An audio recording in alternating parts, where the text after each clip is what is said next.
When working the hat, you'll need to know which repeat you're working.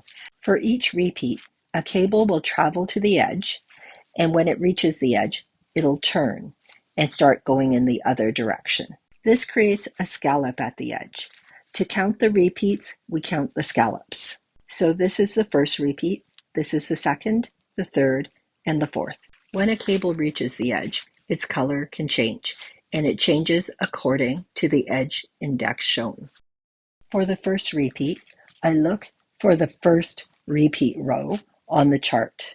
I'm working the medium size, so I'll look at the columns for the medium size. For the right edge, I'll be using the edge 1 color, which is MC1.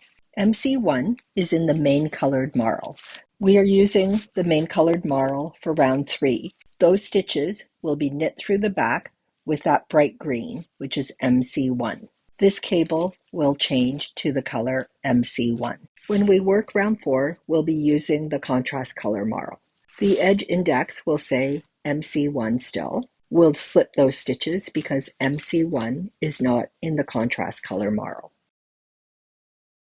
For the second repeat, we'll look at the second row of the table and the medium size. The color indicated is MC1 again, so we'll work these stitches on round 3 and slip them on round 4. For the third repeat, the color indicated is CC1. CC1 is not in the main colored marl that we're using on round 3, so we're going to slip these stitches on round 3. On round 4, we'll work these stitches in the pink color, and that changes this cable to the pink color.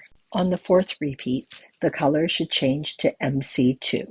On round 3, you'll work those stitches because you're using the main colored marl, and you'll slip them on round 4.